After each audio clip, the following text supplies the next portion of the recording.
So hello everyone and welcome to DC Ultras, a one-stop shop for all news related to DC. And finally, I am back again with the Pecemaker Season 2 Episode 4 podcast, and you can see the new background, upgraded background here. Spidey is back along with, this is Looney Tunes, this one is Looney Tunes. Then we have Flash and some football teams, and above we have Batman. Then we have Australian flag here, right there. Then again we have the DC logo, it's very little small Disney logo, and Spider-Man. And this is everything. I bought this background from none other than Soul Store, so you guys can also do it, visit it and buy it. So apart from that, being the nerd thing, I also have, the Pikachu, that famous Pika Pika from my background. So, and also I have some Pokemon down there.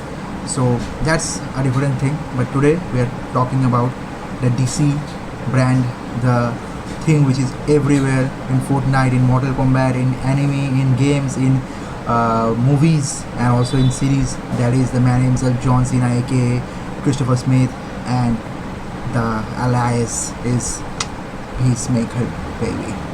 So we start the episode with a flashback again, and this time a flashback of Pecemaker himself from the DCU's timeline, where we see that Augie and his brother Keith and Pecemaker went into a kind of a forest to hunt the deer, but they shot something which is very new to us. And by the way, if you are new to our channel, please like, share and subscribe and hit the bell icon so that you guys never miss any update. So this is the creature which I am talking about, the white alien guy who was being shot wrongly or maybe mistakenly by none other than Augie Smith.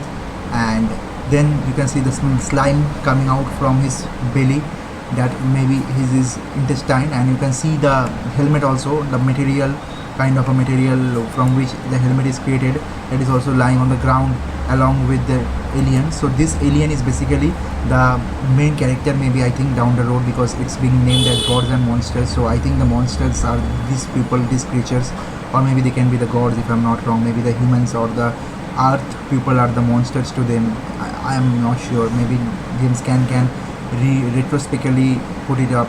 But this is the person, or these are the aliens who has created those all 99 or 100 dimensions and the doorway to those dimensions as their gateway. And we can see that in the woods he has this portal open with his machine, and now he is trying to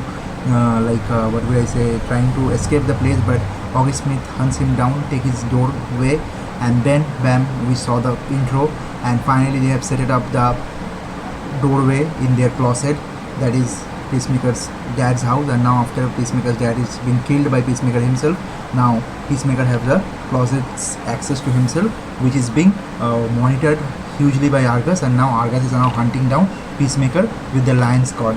And then we see both the team of Johnny Economos and everything, and along with Red Saint White, and very new character played by none other than Michael Rooker. You can see here Michael Rooker is playing a very interesting character along with Judo Master and everything. They went there and they started to bust in the house of Pecemaker, but on the road John Economos, who is also a friend of the 11th Street Kid member and also a friend of Chris, he informed Chris that something is coming and they are targeting you. Please immediately back in the place, and they will kill the eagle also.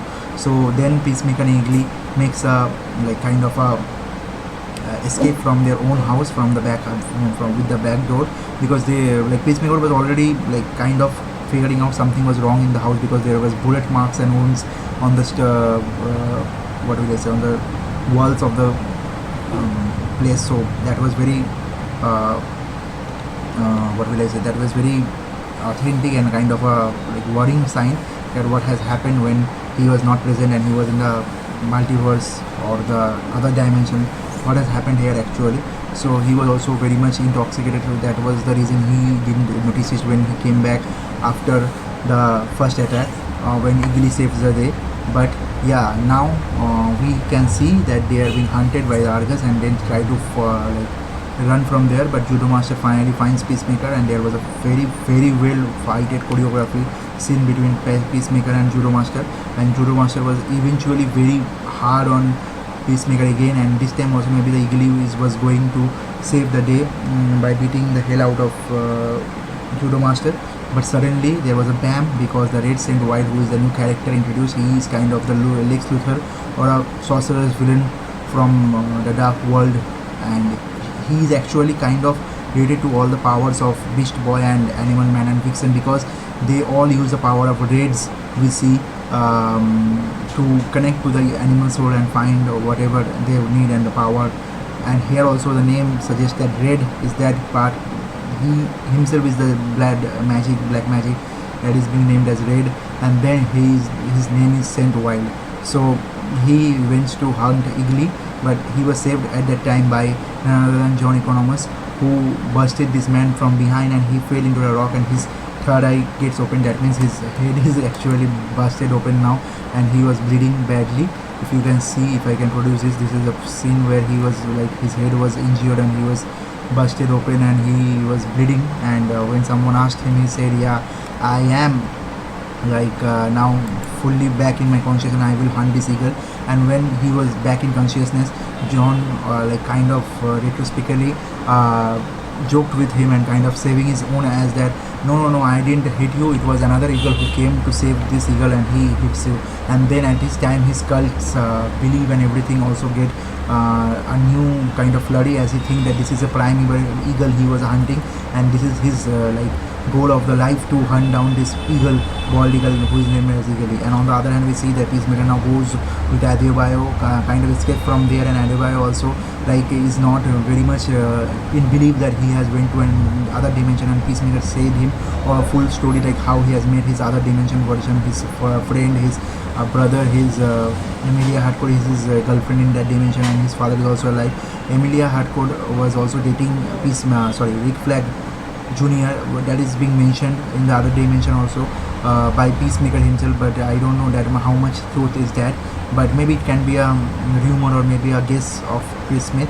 But then we see that Adebayo actually was not believing his story, because Adebayo thought that like the last time when they used to go there and used to do everything together, he was actually like what will I say, hallucinating his own father after he killed his father. So now I think he is doing the same thing, but then Pecemaker made him realize, no, it's not like that. I have also seen Keith, who is dead, and Rick Flag Senior and Junior also there, not the senior but Junior there, who is also alive in that place. So those are the references which they were giving, and now they were like the Pecemaker from our universe, that is John Cena himself, the aka original Pecemaker. He's carrying that alien kind of a material with him in order to shift the door, because the other Argus group who was in the busted house of Pecemaker, they were trying to open the closet with the like hacks of John Economos. But John Economos was then on the way out called Pecemaker and informed him about all these things, and then Pecemaker asked him, please like take your time and to open that closet, because it will give me the time which I will want to shift the door away from my closet to this new house where I am going. So it's a Beverly Hills, if I am not wrong, where they have went. And then there is a very good VFX shot of how they shifted the actual multiversal door from his house to this house, and how the thing opens and how it creates a multiversal rift. It's very separate than what we see from Lex Luthor in Metropolis in Superman movie. But now when they finally open the closet with hacks of John Economos, the Argus people, Sasha Bordo and everything, they opened the door and they saw that it's just a closet, nothing else, and actually the door gets shifted to this place where Pecemaker has also asked his friend Vigilante to come up with the door, new doors and clamps and everything, so that he can fix the gateway here, and so that no one can access it whenever they need it, but only Pecemaker and his friends can do. So that's the story till now. And at the end of the season, we see that Rick Flag Senior, when finding out that from Sasha Bordo that there was nothing in the home of that Pecemaker's house, and it was actually a normal closet which was being closed by a sensor door. So then Rick Flag Senior was also very much in doubt, or maybe he was not going to believe the story, so he went in and he thought that there may be something which Steve is also hiding, and like Chris is also hiding from the world, and that is the reason he went in to meet Emilia Harcourt, the only vulnerable person now in the group of the 11th Street kids, who some like back in some days, in sometimes she used to date Rick Flex Jr., that is Rick Flex Senior's son, and that is also known to Rick Flex Senior, and he also knows that this person is actually in need of a job, and if he can offer him a job, then he can take a advantage and can ask for a favor from Emilia Harcourt. So he went to Emilia Harcourt place, and Emilia Harcourt was very much shocked, like why Rick Flex Senior has come to my home, that is the general of Argus. But he said that if you are not getting, you are blacklisted by Amanda Waller, so that is the reason you are not getting hired by any intelligence agency like CIA, PI and everything. But Argus can help you, can give you a job here if you want, but in favor we want you to cheat Chris Smith, that is Pecemaker, and I want you to bring him to us so that we can hunt him down for killing my son and everything. So that's kind of a storyline now we're going to see in season 2 episode 5, where she is going to get a whole lot of bursting, and we will see the chase between Argus and the Pecemaker continues, and finally they will be like led to the new dimension, if I'm not wrong, and also Judo Master will be there to held accountability for Pecemaker, the way Ultraman was used to hold the accountability for Superman. So these were kind of a story, and in that scene of like Rick Flex Senior mentioning to Emilia Harcourt about his own broken back that is being attacked by Clayface, so that is also a very good Easter egg, because it was already known to us from Creature Commando that Rick Flag was sent to an Argus mission by Amanda Waller with the Creature Commandos, and where he faced the thing that is the Clayface, and his back was brutally broken. That is the reason he was there in the hospital for a few months, when like Adebayo and everyone from Pecemaker season 1 was actually busting Amanda Waller's case, and finally Amanda Waller is now behind the bars, and when he got recovered, that is Rick Flex Senior, he became the new head of Argus, or the general of Argus. So now that's how the story pertains. Now Pecemaker has also connected with Emilia Harcourt. Like she himself didn't went to connect Pecemaker to in order to backstab him, but Pecemaker himself do make the connection and try to connect with him, try to meet with him, and that's where the cue came for all of them, and Emilia Harcourt and also for the Argus team. And now they are setting up a trap to catch Pecemaker, and they are going there, and in order and in this way they are going to a place where like they are both agreed, like Pecemaker and Emilia Harcourt has agreed to come and meet. So now we have seen that on the other hand, this Red Saint Wild, that is Michael Rooker's character, he is very much busted and very much egoistic, and he's thought that his goal is finally here, his life should be now over, because he has finally reached his goal of killing a primal eagle, which was his dream for forever, and that is the tribe's needs of the Red Indians. And then he went into his cultive activity, and we saw his power of sorcery and black magic, and we see that he can connect to the red, the power which we will see with the Vixen or maybe the Beast Boy also using down the road, and or the Animal Man, and he used that to locate the Eagly, and he found the location of Eagly in the Beverly Hills, where the Pecemaker has now shifted the grandfather's house of him, and he has also the multiversal, that is quantum unfolding chamber door open there. So now that location is known to Red Saint Wild, so Red Saint Wild will go there, and Argus people will also hunt down Pecemaker, and if they miss Pecemaker by any chance, they will go also in the same location to bust him out. So that is the setup for the bigger kind of a latter part of the episode which are yet to come. We are down the middle, halfway through, 4 more episodes to come, but this episode and third episode was realistically very much similar.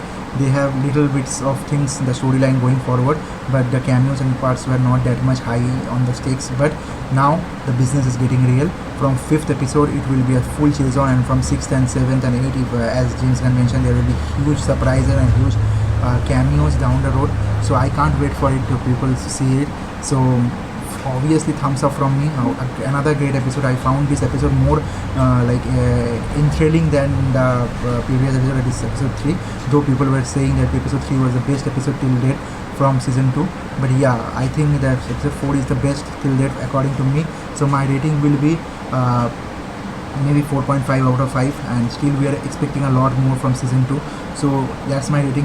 Let me know on the comment section below your honest opinion and what do you think. So until next time, we'll be meeting again in this channel with another podcast in the next week, after the Pacemaker drops on Saturday. Sorry, not on Saturday, but on Friday, and we will give the podcast on Saturday. So until next time, hashtag DC Ultras.